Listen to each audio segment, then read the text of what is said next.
A baby deer lay trembling in the tall grass, its spotted coat barely visible among the shadows of the African savanna. The fawn's mother was gone, taken by poachers just hours before, and the tiny creature's desperate bleating echoed across the plains as the sun began to set. Death seemed certain. Predators would come, they always did. But what happened next would defy every law of nature and leave wildlife experts stunned. A female leopard emerged from the acacia trees, her two cubs tumbling playfully behind her. The fawn froze, its dark eyes wide with terror. This was the end.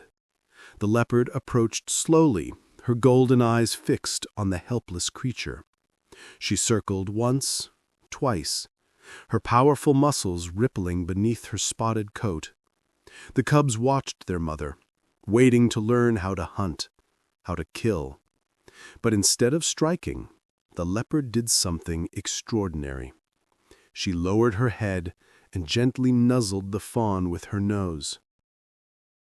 The leopard, who rangers would later call Zara, began grooming the baby deer just as she groomed her own cubs.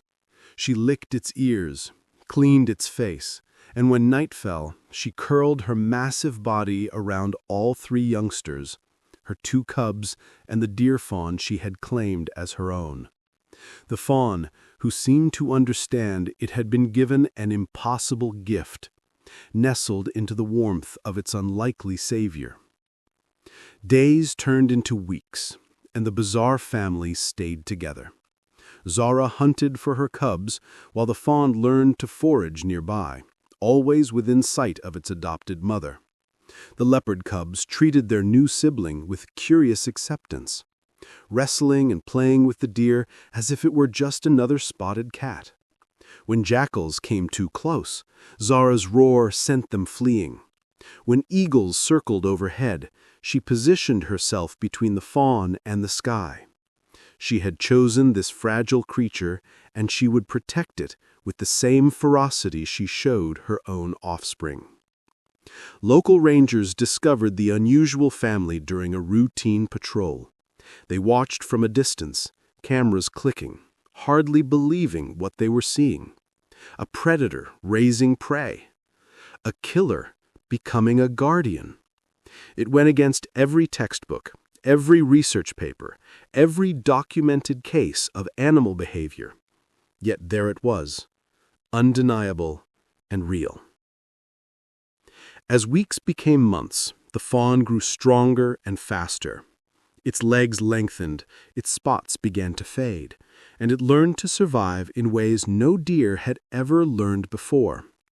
It watched the leopard cubs stalk insects and small rodents, absorbing lessons in awareness and caution that would serve it well.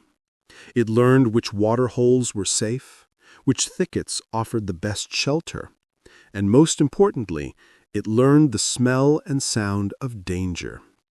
But nature has its own timeline, its own demands. The fawn was growing into a young deer, and the leopard cubs were becoming adolescent leopards with sharpening instincts. The rangers worried. How long could this impossible arrangement last? What would happen when the young leopard's hunting drive fully awakened? What would happen when the deer's natural fear of predators finally surfaced? Then one morning, everything changed.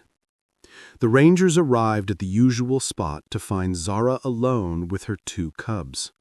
The deer was gone. Panic set in among the observation team. Had nature finally claimed its due?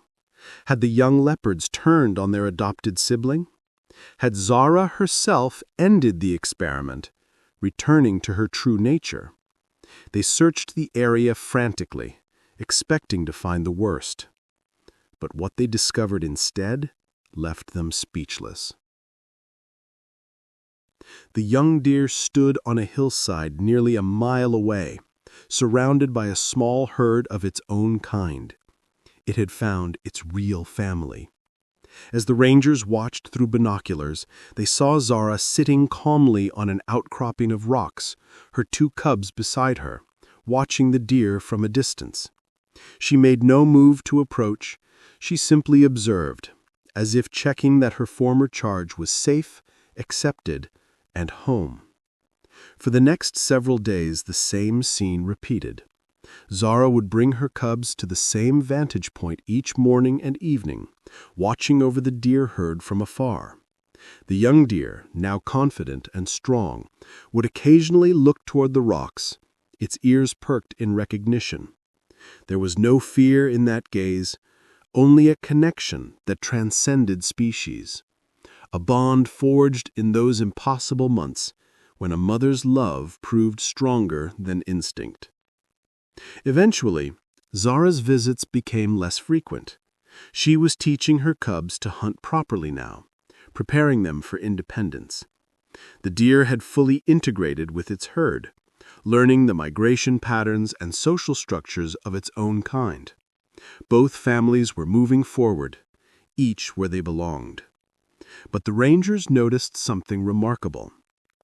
Whenever Zara's territory overlapped with the deer herd's grazing areas, the deer she had raised would position itself at the edge of the group, alert and watchful. And Zara, despite having other opportunities, never hunted from that particular herd. Some invisible agreement seemed to exist between them, a mutual respect, born from those extraordinary months when nature's rules were suspended and love became the only law that mattered. The story spread worldwide. Scientists debated its implications, skeptics questioned the footage.